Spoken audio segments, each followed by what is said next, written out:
Hello and welcome to another episode of Double J's List. When you get a chance, please like and subscribe. I'd really appreciate it.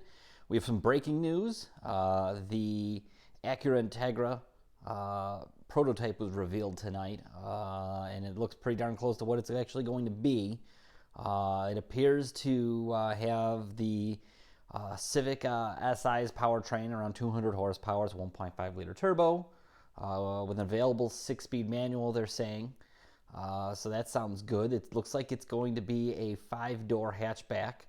I'm going to go through some of the information here. I was really anticipating highly about this car. I thought it was going to be really cool.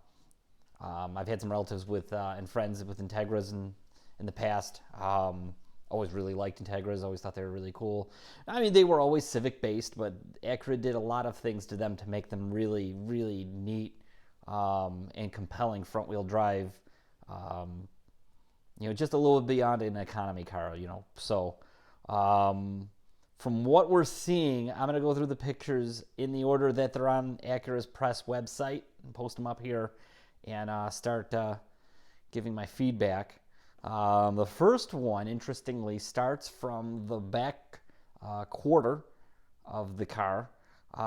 They chose to debut it in a very strong yellow paint, supposedly harkening back to the yellow paint that they used on the Integra Type R that they sold here in the United States.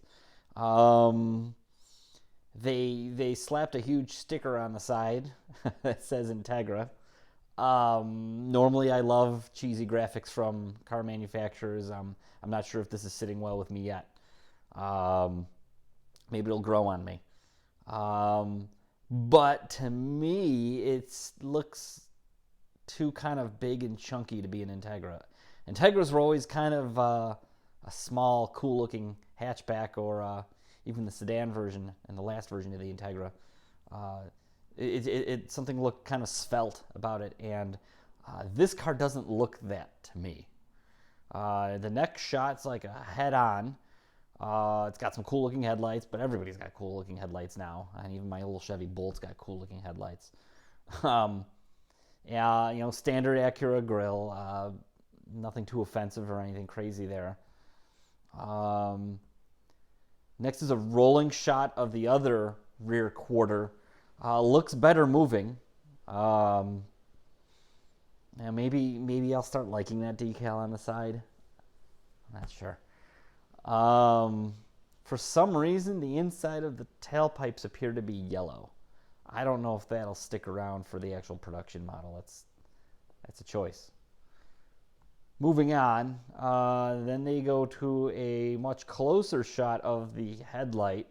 Bit of a quarter angle here, and it shows the shape. It comes to a V at the side of the car.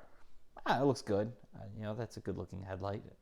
Some nice angles around the bumper, and it's a little busy, but Honda styling has been very busy lately, so it goes along with what they're doing, I guess. All right, now we go into the second row. It zooms in on a wheel, dark colored wheel. I'm not too surprised by that. Yellow calipers, okay. They look to be pretty big. Kind of looks like standard Honda stuff. Nothing really crazy there. Then a side profile of the car. It just looks too tall. It looks too tall to be an Integra. Integras always sat a lot lower than Civics, at least the way I remember them. I remember when you'd get in, you would sit down in them, where the Civic, you wouldn't sit as low in. When it wouldn't be as much to get in and out of a Civic as it would be an Integra. Was a little more work to get in and out of. This looks like a Civic to me. I don't think they changed enough of the body structure. I'm guessing maybe they were limited by that. For crash standards and things like that, it would cost them a lot more to develop. Basically a whole new car. Where if they kept, the B pillar, C pillar, A pillar all in the same location, and the height's all the same, the windows the same. That's killing it for me. I was excited about this car. I'm not anymore. Here's a front quarter angle. Okay, it looks all right. It looks good from the quarter angles more. Then we'll move on to another back shot of the taillight. Not even really that exciting of a shot. Straight on back. That actually looks good. That reminds me of an old Integra, even with the little spot to put your hand to open the hatch. I'm okay with this. This looks all right. Again, those yellow inside the tailpipes, it's weird. Next one is shot of the taillight with it lit up and the cool Integra embossing on the rear bumper like the old ones had. So that got me. They were showing that in the advertising before they actually introduced the car. And that got me excited because it brought back memories of those old Integras that we all loved so much. Appears that's one of the few things the car actually has in common. We got another shot of the wheels. This one's a little closer. Looks like it's got some big brakes. Yeah, multi-piston.